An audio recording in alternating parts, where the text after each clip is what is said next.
He smirked like he'd just won a war. No feelings, he said, voice low, dangerous. Just nut. That's it. Nothing else. I laughed, though it came out ragged, breathless, because I could feel the heat rolling off him, pressing into me, claiming me before words could even matter. He lunged without warning, chest pressing against mine, hands grabbing at me like he'd been holding back for months, and finally snapped. The force of it stole my breath, my balance, my ability to think. Just not. I whispered, teasing, knowing full well we weren't stopping. Exactly. His grin was wicked. Nothing emotional. Nothing soft. Just fire. Just now. I felt him everywhere at once. The weight of his body, the heat of his skin, the tension in every movement. He didn't care about restraint or about pretending this was practice. He was raw, hungry, relentless. I met him with the same abandon, hands grabbing, pulling, pressing. His breath came hard against my neck, ragged, desperate. Every sound he made drove me higher, made me bolder. No feelings, he muttered again, and I let out a laugh, sharp, broken, wild, because we both knew it was a lie.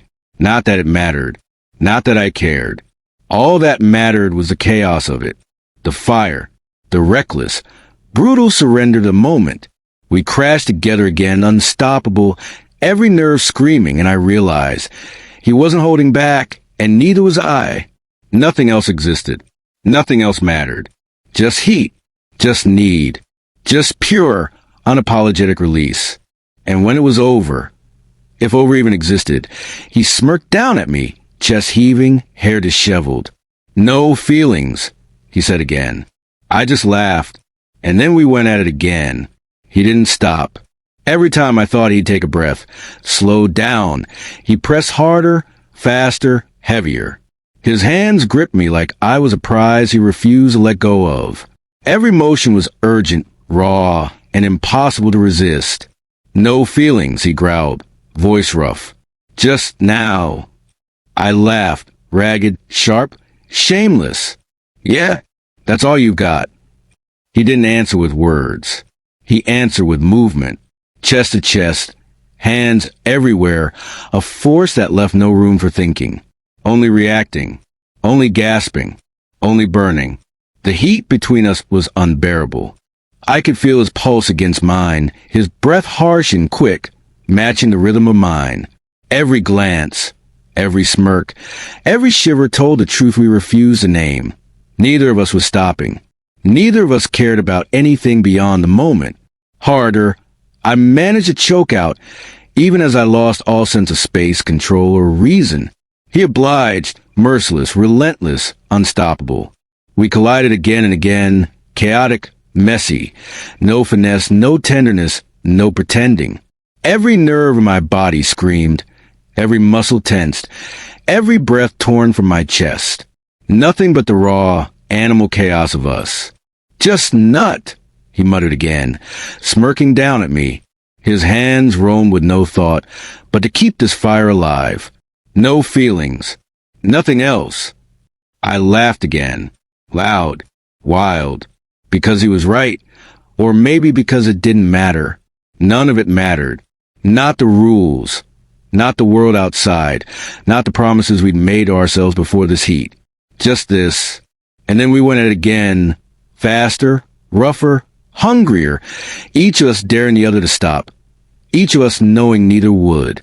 By the time the chaos ebbed, if ebbed even existed, we were tangled, gasping, shivering, hair disheveled, sweat slick. Nothing else existed except the fire we'd burned through. Nothing but the sheer, reckless abandon of giving in.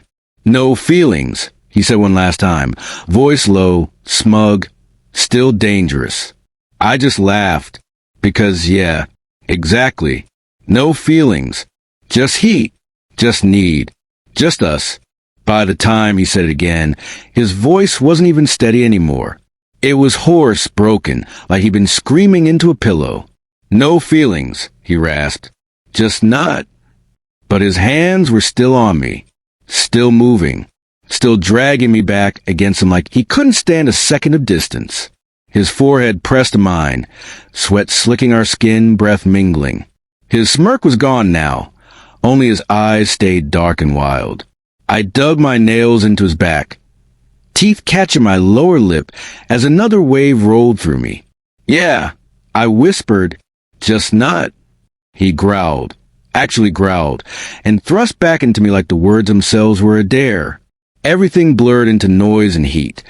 The slap of skin, the rasp of breath, the sound of my name on his tongue. It wasn't gentle. It wasn't sweet. It was messy, relentless. Everything he'd promised. I matched him, every movement, every gasp, clawing at him like he was oxygen. The couch squealed under us, with groaning, springs popping. He laughed at the sound, a ragged, dangerous laugh that vibrated against my mouth. "Gonna break the damn thing," he muttered. "Then break it." I hissed back, "Break everything." He did, or at least, it felt like he did. Every last ounce of denial, every last scrap of control burned up in a heat between us. All that was left was two bodies, two hearts hammering, two people riding a storm they'd both sworn they'd never touch. When the crash finally came, the release, the collapse, it hit like a free fall. His head dropped to my shoulder, his hands still gripping my hips, trembling hard enough to shake us both. My own breath came in ragged shudders, fingers still buried in his hair. For a long time we didn't move, didn't speak, just stayed there, stuck together, slick with sweat and heat. His chest rose and fell against mine, his heart beat a drum under my palm. Finally he lifted his head, eyes still blown wide, smirk crooked and exhausted. "No feelings," he whispered, softer this time, like a secret instead of a threat. I laughed, a low, ruined sound. "Sure, no feelings." He grinned, but his fingers were still tracing circles on my skin like he couldn't stop himself, like he didn't even realize he was doing it. We stayed tangled like that until the sweat cooled and the air between us steadied. Nothing spoken, nothing named. Just heat, just need, just now. And somewhere deep down, under the smirks and denials, we both knew we'd do it again.